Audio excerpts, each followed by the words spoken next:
اعضاء اور جوارح کا تعلق، تو اعضاء و جوارح کے لیے اس کا دین دیا ہے، آنکھوں میں آنکھوں کا دین، کانوں میں کانوں کا دین، ہر چیز کا دین، ہر چیز کا دین ہے۔ کہ دلوں میں کیا ہوگا کہ دلوں میں ایمان اخلاص ہوگا۔ حدیثوں میں ہے اللہم طہر قلبی من النفاق، یا اللہ میرے دل کو نفاق سے پاک کر دے۔ نفاق حضور کے زمانے میں تھا، منافق لوگ تھے، اب کوئی منافق نہیں ہے، یا کافر ہے یا مشرک ہے۔ پھر دعا کیوں مانگی ہے؟ پھر دعا کیوں مانگی ہے کہ میرے دل میں سے نفاق نکال؟ تو یا نفاق سے مراد یہ ہے کہ اخلاص کا نہ ہونا، بناوٹ، یہ بناوٹ میرے دل میں سے نکال دے۔ اللہم طہر قلبی من النفاق، یا اللہ نفاق میرے دل میں سے نکال دے، بناوٹ نکال دے، حقیقت میرے دل میں پیدا کر دے۔ اللہم طہر قلبی من النفاق وعملی من الریا، یہ اسی پر قرینہ ہے اس کے اوپر، اور میرے عمل میں سے ریاکاری نکال دے۔ یہ تعلیم ہے کہ دل میں اخلاص ہوگا، نفاق نہیں ہوگا، عمل میں بھی اخلاص ہوگا، ریاکاری نہیں ہوگی۔ اللہم طہر قلبی من النفاق وعملی من الریا ولسانی من الکذب، اور میری زبان کو جھوٹ سے بچا لے، کیونکہ یہ سب نفاق کے اعمال ہیں، اندر کچھ باہر کچھ، زبان پر کچھ، جی ہاں، یہ تو اسے پاکی، یہ تعلیم ہے کہ معاملہ اللہ تعالیٰ سے اندر سے باہر سے صاف، کہ اللہ میرے دل کو پاک کر دے نفاق سے، یعنی دل ایسا نہ ہو کہ اس میں اخلاص نہ ہو، بلکہ اللہ کی طرف توجہ ہو، اللہ کی طرف انابت اور اللہ کی طرف دل کا رخ ہو۔ جی ہاں، تو کافر منافق کا رخ نہیں ہوتا اللہ کی طرف، وہ بناوٹ کرتے ہیں۔ اس لیے کہا کہ میرے دل میں سے نفاق نکالے، طاہر قلبی من النفاق وعملی من الریا، اور میرے عمل میں سے دکھاوا نکال دے، کہ میرا عمل لوگوں کے دکھانے کے لیے نہیں ہو یا کسی ظاہری غرض کے لیے نہ ہو، بلکہ میرا عمل اس لیے ہو تاکہ میرا اللہ مجھ سے راضی ہو جائے، اور جو تقاضا میرے اللہ نے مجھے دیا ہے اپنی بندگی عبادت کا، وہ مجھ سے پورا ہو جائے۔ جی ہاں، وہ تقاضا مجھ سے پورا ہو جائے۔ اس لیے کہا میرے عمل کو ریا سے، اور میرے دل کو نفاق سے، اور میری آنکھ کو خیانت سے بچا لے، کہ میری نظر میں خیانت نہ ہو۔ وائے نہیں میرے خیانت، کہاں کہ نظر میں خیانت ہوتی ہے۔ چور چوری کرنے کے لیے آتا ہے تو سب دیکھتا ہے، اور لوگ بھی دیکھتے ہیں، وہ بھی دیکھتا ہے، لیکن چور کی نگاہ میں اور دوسروں کی نگاہ میں فرق ہے۔ کہ چور کی نگاہ وہ اپنے تقاضے کے لیے ہوتی ہے کہ کہاں مقام ہے، کون غافل ہے، کون بے، تو اس کا سامان اٹھا لے۔ یہ دوسروں کی نظر ایسے نہیں ہوتی ہے، وہ اپنے سامان کی حفاظت، اپنے کام کی حفاظت میں، تو اس کی نگاہ الگ، وہ خیانت کی نظر ہے، اس نظر میں خیانت ہے۔ تو اس لیے کہا کہ میرے دل کو نفاق سے پاک کر دے، اخلاص سے بھر دے، اور میرے عمل کو ریا سے پاک کر دے، اس میں للہیت پیدا کر، کہ میری حرکت جو ہے وہ تیری رضا حاصل کرنے کے لیے ہو۔ عمل حرکت کا نام ہے، تو میری حرکت کہ وہ تیری رضا حاصل کرنے کے لیے ہو، ہاں، اور اس میں کوئی دغا نہ ہو۔ اس لیے کہا میری آنکھ کو بھی خیانت سے بچا لے، دغا سے بچا لے۔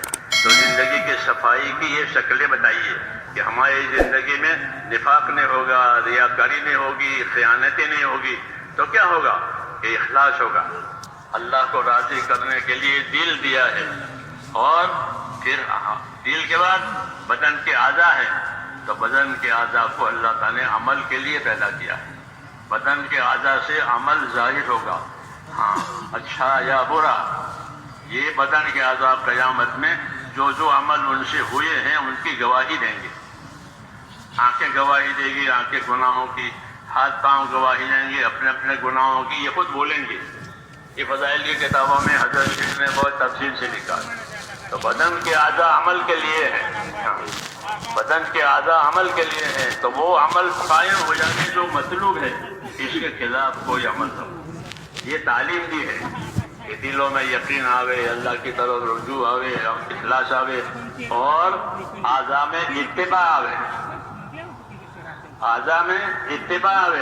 کسی کی اتباع کے حق کی اتباع، سنت کی اتباع، ہاں آجا سے، ہاں اس طرح اپنی زندگی کو سنوارنے کے لیے یہ راستہ بتایا اور دعا مانگی کہ اللہ میری زندگی سنوار دے، اللہم اصلح لی دینی، میری زندگی میرا دین سنوار دے، میری دنیا سنوار دے، میری آخرت سنوار دے، یہ دعائیں مانگی، میری دنیا سنوار دے کیونکہ دنیا میں میرا گزارا ہے، دنیا میں میرا گزارا ہے، آدمی دنیا گزارے کی جگہ ہے، یہاں سے آدمی گزرتا ہے روز روز پھر گزر جاتا ہے، تو یہ میرا گزارا ہے کہ میری دنیا بھی سمجھ جاوے، اس میں کوئی بات ایسی پیدا نہ ہو جاوے کہ جو میرے گزارے میں بھی نقصان کرے اور میرے مقصدی حیات میں بھی رکاوٹ بنے، اور میری آخرت سنوار دے۔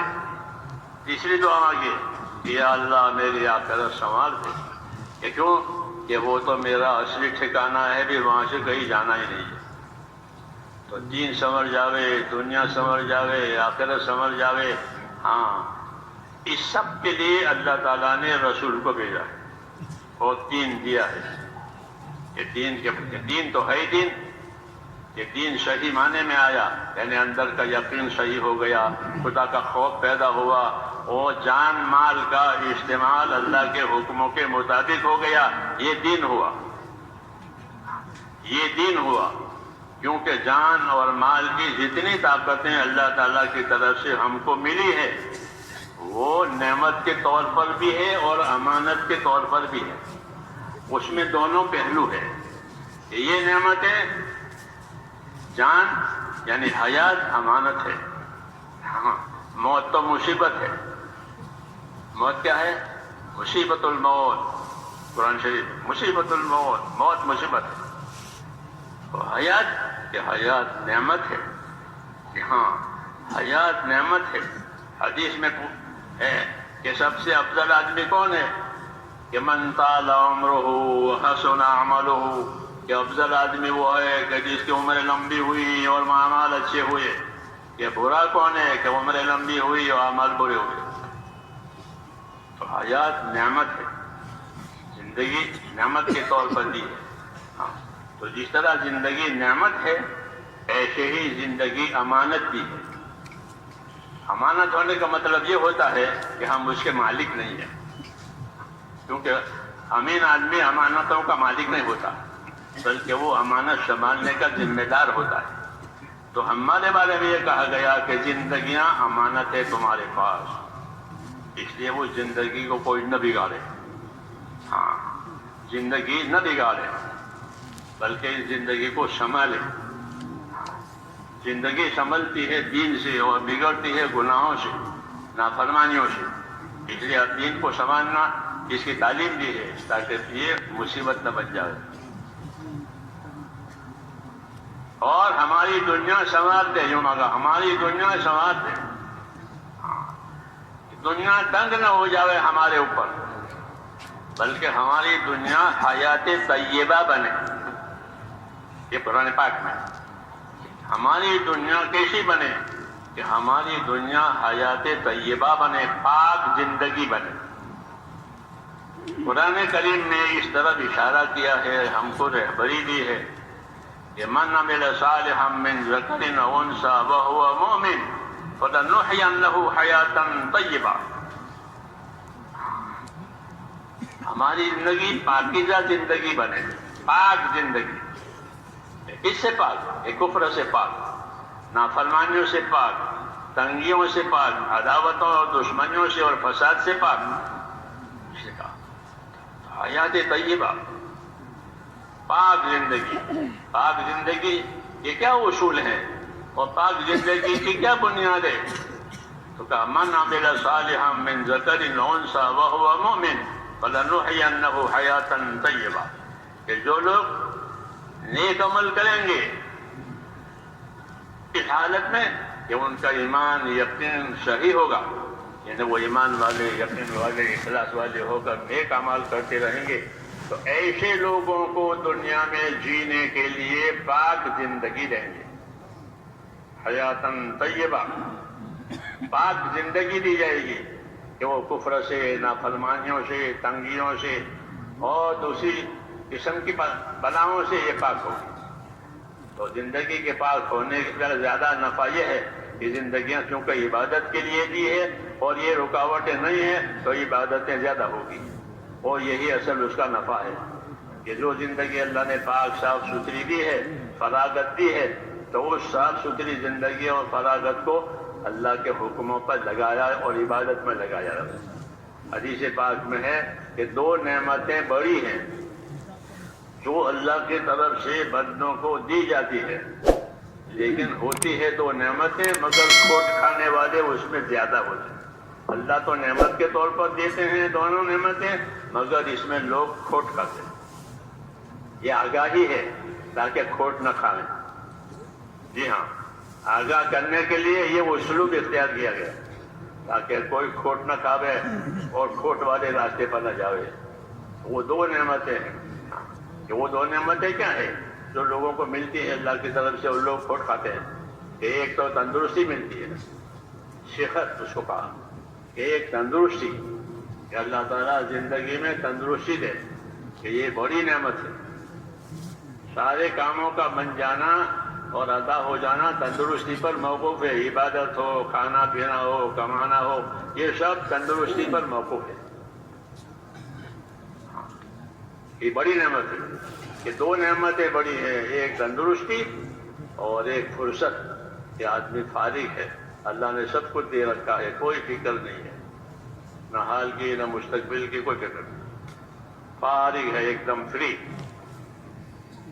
یہ 2 نعمتیں ہیں، فراغت اور صحت یعنی تندرستی ہے. تو یہ بڑی نعمتیں ہیں، ہر کوئی چاہتا ہے اس کو، لیکن اس سے فائدہ اٹھانے والے تھوڑے.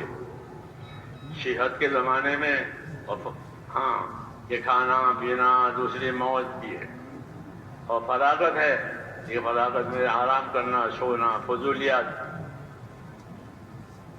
یہ چیزیں داخل ہو جاتی ہیں تو وہ صحت اور فراغت کا صحیح نفع نہیں ہوتا. بلکہ اللہ تعالیٰ زندگی کا زیادہ زمانہ صحت میں گزرواتے ہیں. ہر ایک کو اندازہ لگا ہے ہر ایک کہ اس کی زندگی میں صحت کا زمانہ زیادہ گزرا ہے یا بیماری کا زمانہ زیادہ گزرا ہے. کہ صحت کا زمانہ زیادہ گزرتا ہے کیونکہ ان کو عبادت کے لیے پیدا کیا ہے.